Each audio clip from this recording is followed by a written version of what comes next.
उतारे ठाड़े भय सुर सर रेता, और सिया राम गोह लखन समेता। परीक्षित जी वन में कितने लोग गए हुए हैं? वन में कितने लोग गए थे? नहीं मालूम। साफ साफ सीधे सीधे कह दो कि हम का वहां पर थे।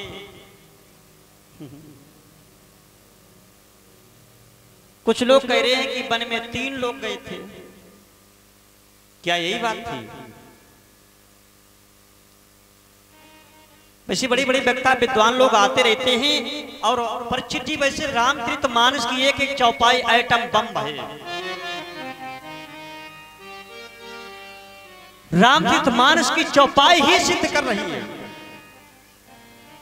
उतारी ठाड़ी भाई सुरसर रेता, शब्द पर ध्यान देना। सिया राम गोह, वहीं गोराज निखाद राजा गया है, लखन समेता 4 लोग थे। और जब गंगा जी के इस पार थे तो चाचा सुमन साथ में गए थे, तो भी 4 लोग थे। 3 लोग वनवास गए ही नहीं। वन में या तो 4 गए, नहीं तो 2 गए। जब सीता जी का हरण हो गया तो 2 लोग रह गए। अब केवट ने प्रभु राम के चरण पकड़े, पास सीता जी खड़ी। शिय पिय की जान निहारी, मन मुदिरे मने मुदिते। ये पूज हमारी माताएं बहनें ध्यान नहीं, पहले की हमारी ऐसी माताएं हुआ करती थी। रामायण सिद्ध कर रही कि शिय पिय हिय की जान निहारी। पहले की माताएं अपने पति की हृदय की बात को जान लिया करती थी। अब पति जी, परीक्षित जी, अब तो चाहे पति देवता अपनों सरकार टिक दे तब भी नहीं पहचान पाती हैं। सीता जी ने समझ लिया शायद प्रभु ने इसे कुछ उतराई भी नहीं दिया, इसीलिए केवट भगवान के चरण पर स्पर्श कर रहा है। सीता जी ने मुद्रिका अवतार करके दी। जब भगवान ने मुद्रिका लेकर केवट को देने लगे, केवट कहने लगा प्रभु आज मुझे क्या नहीं मिला है? फिर तीवार नाथ जो देवा, शो प्रसाद में सिर धर लेवा। ये माता जी जिनकी जिनकी अठन्नी चवन्नी है, कल की तरह फिर कंट्रोल करके बैठा लो, क्योंकि चवन्नी अठन्नी बढ़ रही है। वो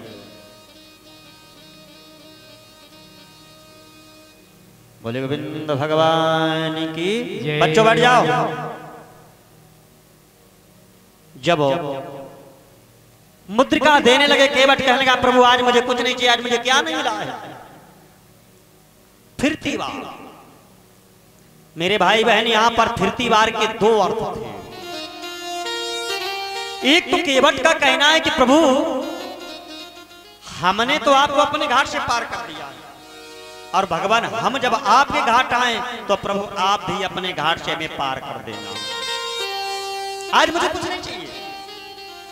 दूसरा उसके कहने का मतलब ये भाव था कि प्रभु जब वापस आना तो फिर हमारे ही घाट से आना, और उस समय जो आप दोगे हमें वही स्वीकार होगा। आज मुझे कुछ नहीं मिला है, आज मुझे कुछ नहीं चाहिए, आज मुझे सब कुछ मिल चुका है। बार बार चरण स्पर्श करता है भगवान राम। जैसे वहां से आगे बढ़े तो देखा एक कुएं से कुछ माताएं जल भर रही हैं। एक कहने लगी बहन ये देखने में कितने सुंदर लग रहे हैं। ये आगे जो जा रहे हैं जिनका नाम राम है, ये देखने में कितने सुंदर लग रहे हैं। कौन ऐसी मां थी जिसने इतने सुंदर सुकुमारों को वनवास दे दिया? एक कहने लगे ऐसा करो तो इन तीनों लोगों को मन में बसा लीजिए। दूसरी कहने लगी मन में नहीं रहेंगे। क्यों? इसलिए कि मन में बिठलाऊं तो मन है चलाए मार, और झूमता है झूठे जग प्रेम के झकोरों में। मन तो चंचल है, मन आपका चलायमान है मेरे भाई बहन, मन में परमात्मा नहीं होंगे, परमात्मा तो आत्मा में होंगे। मन में परमात्मा नहीं रहेंगे, का ये मन में नहीं रह सकते।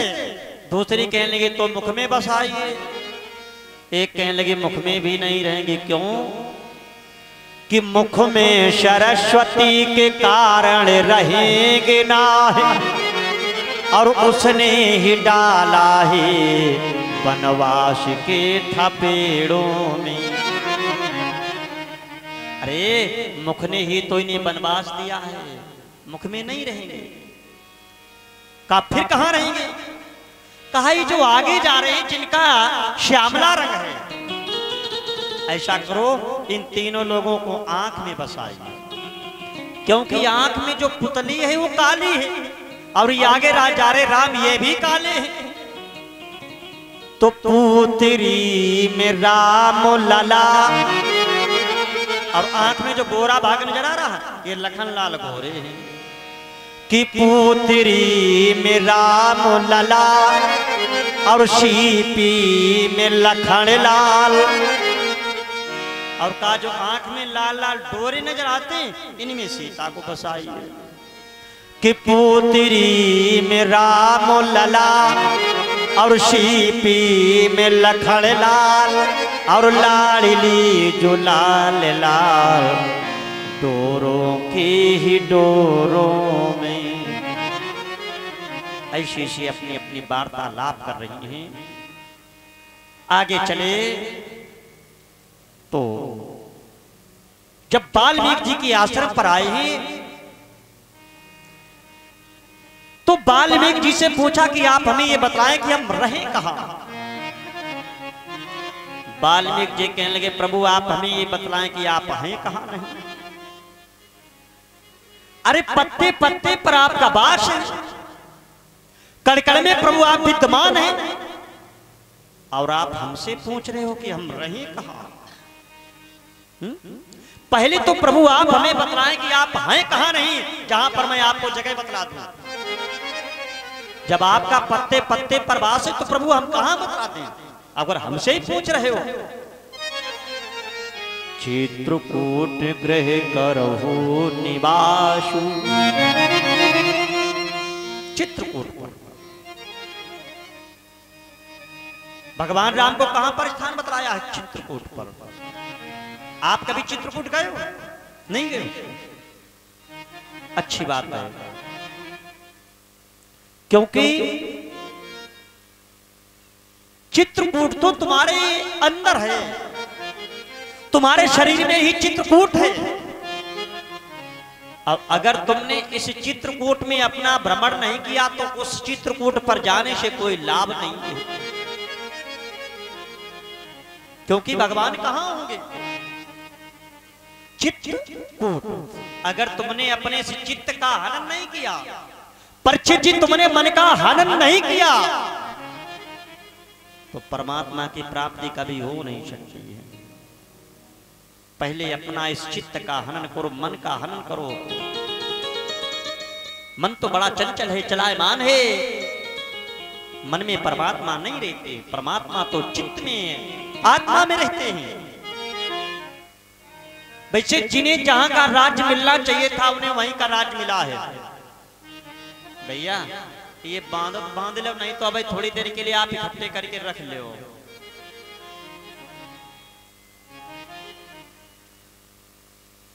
जिन्हें जहां का राज्य मिलना चाहिए था उन्हें वहीं का राज्य मिला था। मेरे भाइयों ध्यान देना, भरत जी को कहां का राज्य मिलना चाहिए था? अयोध्या का। हमने आपसे कल ही कहा था केवल राम की कथा सुनने से उद्धार नहीं होना, क्योंकि राम अयोध्या में आए अब जहां राम है वहीं भरत है। परीक्षित जी सबसे पहले आप अपना घर अयोध्या बनाइए। अगर तुमने अपना घर अयोध्या नहीं बनाया, मेरा चिल्लाना बेकार गया, आप लोगों का पैसा और समय बेकार गया। सबसे पहले आप अपना घर अयोध्या बनाना सीखो। अयोध्या अयोध्या अयोध्या का मतलब क्या? आ माने नहीं अयोध्या जहां कभी लड़ाई नहीं हुई, और जहां कभी लड़ाई नहीं हुई, जहां सुमति तहां संपत्ति नाना, और जहां कुमति तहां विपत्ति। जहां सुमति तहां संपत्ति। अरे भैया, विश्व भरण पोषण कर जोई, संसार का भरण पोषण किससे होगा? जहां सुमति तहां संपत्ति नाना। अरे जहां सुमति वही संपत्ति, कहने का मतलब जहां राम है वही भरत है। और भगवान राम अयोध्या में, तो पहले अपना घर अयोध्या बनाना सीखो, वरना इस कथा से कोई लाभ नहीं है। और भगवान को कहां का स्थान दिया गया है? चित्रकूट का। वैसे भरत जी ने जब तक अयोध्या में राज किया, तो भरत जी के राज्य में एक बड़ी सुंदर विशेषता रही थी। भरत जी ने जब तक अयोध्या में राज्य किया, तो भरत जी के समय में एक विशेषता थी। परीक्षित जी, कौन सी विशेषता थी? जब तक अयोध्या में भरत जी ने राज्य किया, तब तक अयोध्या में कोई मरा नहीं था। नहीं तो अगर किसी को कोई प्रमाण कहीं पर मिला हो, परीक्षित जी, हमें कहीं प्रमाण नहीं मिला। जब तक भरत जी ने अयोध्या में राज्य किया, तब तक अयोध्या में कोई मरा नहीं था। लेकिन बात यह थी, अगर कोई मरा नहीं था, तब तक कोई पैदा भी नहीं हुआ था। अगर कोई मरा नहीं, तो भरत जी के यहां तब तक कोई पैदा भी नहीं हुआ था। चित्रकूट के लिए भगवान राम को स्थान बतला दिया। अब भगवान राम चित्रकूट पर जाकर के निवास स्थान बना करके रहने लगे। इधर जब भगवान राम चित्रकूट पर पहुंच गए, तो भरत जी को बुलवाया गया। लेकिन भरत जी से यह नहीं कहा गया है कि पिताजी तुम्हारे परम धाम को चले गए। ये बतला दिया है कि कोई आवश्यक कार्य है, इस कारण से तुम्हें बुलाया जा रहा है। अब भरत जी जब अपनी ननिहाल से आए, तो अयोध्या आने से पहले एक नंदीग्राम पड़ता है। भरत जी ने विचार किया, नंदीग्राम में चले, पहले पूर्वजों का सम्मान करें, पूजन करें, इसके बाद अयोध्या चल करके देखा जाएगा। तो भरत जी ने नंदीग्राम में जितने सूर्यवंश में पूर्वज थे, सबकी प्रतिमाएं बनी हुई हैं। भरत जी ने नंदीग्राम में जाकर के पूर्वजों का पूजन करना शुरू किया। और पूजन करते करते जब अंत में पहुंचे, तो देखा महाराज दशरथ जी की प्रतिमा बन चुकी है। तब भरत जी ने जाना है कि पिताजी परम धाम को चले गए, तब तक जाना नहीं था। अब भरत जी ने जैसे देखा, कहा ये तो पिताजी हैं। तब बतलाया गया कि तुम्हारे पिताजी परम धाम को चले गए। तुम्हारी मैया ने भगवान राम को 14 वर्षों का वनवास मांगा। भरत जी ने आकर के कैकेयी को बहुत भला बुरा कहा। अयोध्या के वासियों के साथ में गुरु जी को साथ लेकर के जिस समय भरत जी चले, और इधर जब भगवान राम चित्रकूट में पहुंचे, तो भगवान राम ने सबसे पहले चित्रकूट में बनदेवी को बुलाया। बनदेवी आई का प्रभु, क्या बात क्यों याद कर रहे हो? भगवान ने कहा, बनदेवी मैंने तुम्हें इसलिए बुलाया है कि जिस रास्ते से अभी अभी हम आए हैं, इस रास्ते में जितने कांटे हो, सारे कांटों को उस रास्ते से अलग कर दो। बनदेवी कहने लगी, प्रभु अरे आपको पीछे के कांटों से क्या लेना है? आप तो यहां तक आ ही चुके हो। कहा, नहीं बनदेवी, मेरा भाई भरत जिस समय जानेगा, तो भरत मुझसे मिलने के लिए आएगा अवश्य। भरत जैसा संसार में दूसरा भाई नहीं हो सकता है। हनुमान भी जिस समय भगवान राम को मिले थे, तो भगवान राम ने हनुमान से क्या कहा था? मोहि भरत संप्रिय जगनाई। कहा, तुम हमें भरत के समान प्यारे हो। भगवान राम ने बनदेवी से कहा, बनदेवी इन कांटों को अलग से कर दो। बनदेवी ने कहा, तो प्रभु क्या आपका भाई भरत इतना कोमल है जो आप जिस रास्ते से चले आए कांटों को हटाया नहीं और भरत के लिए कह रहे हो? कहा नहीं बनदेवी, मेरा भाई भरत तो है तो वज्र के समान, लेकिन जब उसकी नजर में कांटे पड़ेंगे तो उसके अंदर कष्ट होगा कि मेरा भाई राम इसी रास्तों से गया है, उसके पैर में कांटे लगे होंगे, उसकी छाती विदीन हो जाएगी। इधर भैया भरत जिस समय चले जा रहे, लखनलाल ने देखा, कहा भैया राज तो भरत ने ले लिया लेकिन सेना लेकर के युद्ध करने के लिए आ गया है। भगवान राम के लिए लखन क्यों परेशान हो? अगर भरत युद्ध करने के लिए आ रहा होगा तो नियत आ रहा है। ऐसा करो, एक तरफ धनुष बाण रख दो, एक तरफ माला रख दो। अगर मिलने के लिए आ रहा होगा तो माला लेकर के आएगा, और युद्ध करने के लिए आएगा तो फिर धनुष बाण उठाएगा। भरत जी ने जाकर के माला उठा करके प्रभु राम के गले माल अर्पण किए और कहा भैया मुझे अयोध्या का राज नहीं चाहिए। जब से आप चले आए अयोध्या की गलियां तो सूनी हो चुकी, मुझे राज्य नहीं चाहिए, आप मेरे साथ वापस चलो भैया। कि वापस चलो अयोध्या भैया और होगा भला हमारा, और जन्म जन्म का साथ है तुम्हारा हमारा, हमारा तुम्हारा।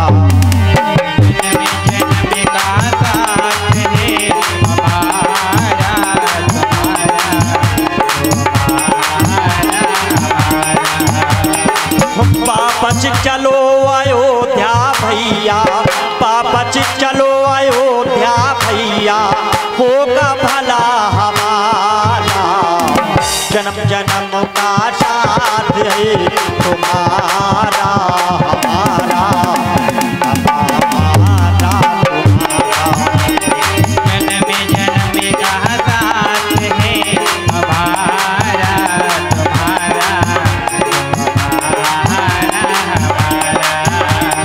जन्म जन्म का साथ है हमारा तुम्हारा,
भैया भरत को भगवान राम ने खड़ाऊ दे करके विदा किया है। भरत जी आए हैं और सिंहासन पर खड़ाऊ दे करके अयोध्या का राज संभाला है। इधर भगवान राम जब चित्रकूट पर रहे तो वहीं पे एक राक्षसी आई है। कौन थी? शूर्पणखा रावण की बहिनी और दुष्ट हृदय दारुण जस अहिनी। शूर्पणखा भगवान राम के पास में आई है। परीक्षित जी, शूर्पणखा का मतलब क्या है? आज शूर्पणखा कौन है? हम आपको पहचान बतला दें। शूर्पणखा का मतलब क्या होता है? शूर्पणखा, जो बड़े बड़े नख रखाए रही हुए,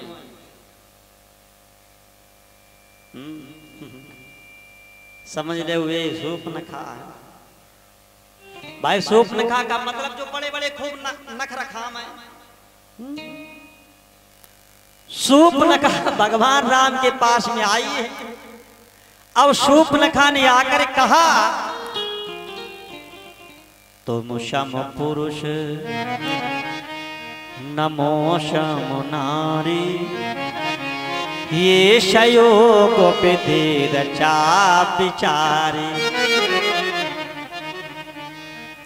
क्या परीक्षित जी, शूर्पणखा के समान कोई दूसरी नारी नहीं हो सकती। भाई भगवान राम की तो बात हम मान सकते हैं, क्योंकि ब्रह्म एक द्वितीयो नास्ति। ब्रह्म एक है, जगत पिता एक है, ये तो मान सकते हैं कि ब्रह्म के अलावा दूसरा कोई नहीं हो सकता है। लेकिन शूर्पणखा के समान तो भैया दूसरी नारियां हो सकती हैं? नहीं हो सकती। क्यों?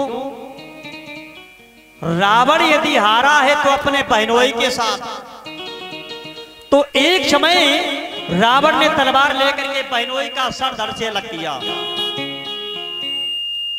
तो शूर्पणखा ने उसी समय अपनी झोली फैलाई।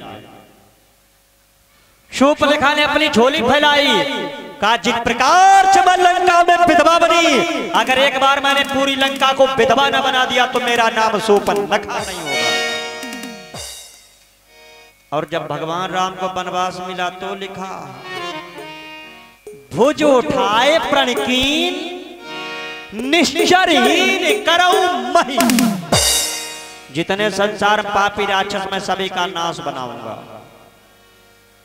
और बात भी सही थी, कौन ऐसी बहन होगी जो अपने भाई का विनाश कराने के लिए सोचेगी। अब भगवान राम के पास पहुंची तो भगवान राम ने कहा, शूर्पणखा अहाई कुमार मोर लघु भ्राता। क्या लखनलाल कुमारी थे? अरे भाई लखनलाल का तो विवाह हो चुका है, जो उर्मिला घर में बैठी थी। का शूर्पणखा रावण की बहिनी और दुष्ट हृदय दारुण जस अहिनी। अगर तुम अहिनी हो तो अहाय, अगर तुम सर्पिणी हो तो हमारे भैया से सावते सर्प है के पास में जाओ। अब शूर्पणखा लखनलाल के पास आई। लखनलाल ने कहा, हम अपने भाई के सेवक हैं, मेरे पास सुख नहीं मिलेगा। फिर लखनलाल के भगवान के पास भेज दिया। भगवान के लिए, शूर्पणखा मेरे पास एक नारी, तुम लखन के ही पास जाओ।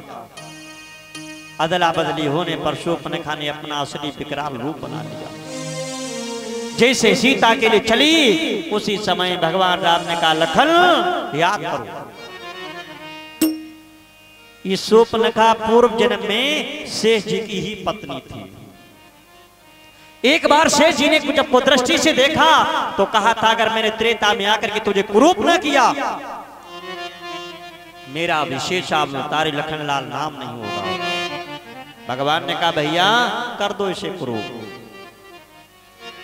लखनलाल ने उठाया धनुष बाण, शूर्पणखा के नाक कान काट दिए। अब शूर्पणखा रोते बिलखते अपने भाई खरदूषण के पास पहुंची। खरदूषण को बताया, खरदूषण ने आकर के भगवान राम के साथ में युद्ध किया, तो भगवान ने खरदूषण का उद्धार किया। विचार किया, इनका तो उद्धार हो गया है, अब लंका में बैठे उन्होंने देख हो जाएगा। शूर्पणखा समुद्र पार करके जिस समय लंका में पहुंची तो देखा दशानन का दरबार लगा। शूर्पणखा लग पहुंची और जाकर कहा, सुनो सुनो भैया, कि भाई तो लड़के राम लखन और उस दंडक वन में आए, और सुंदरी सुकुमारी नारी को और सीता को भी लाई।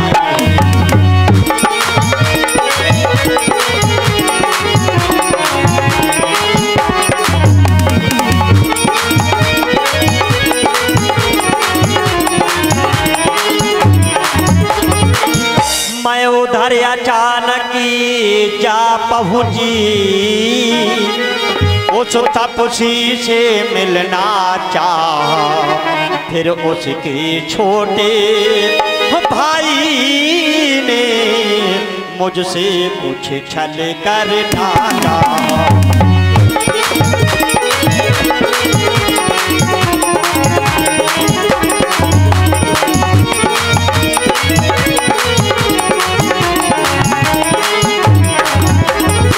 कि जब मैंने तेरा नाम लिया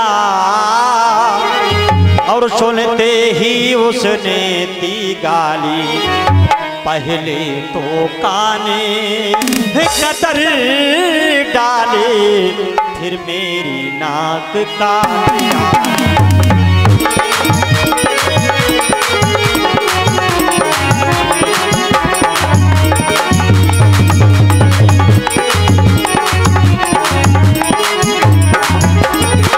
सुनो सुनो दशानन, मुझे अपनी नाक कटने का दुख नहीं है। अरे मेरी तो नाक कटी गई, दुख तो इस बात का है कि अब मेरी नाक कई सो कई, और अब अपनी नाक संभालो तुम, और जिसकी है जगों में नाक नहीं, जिसकी है जगों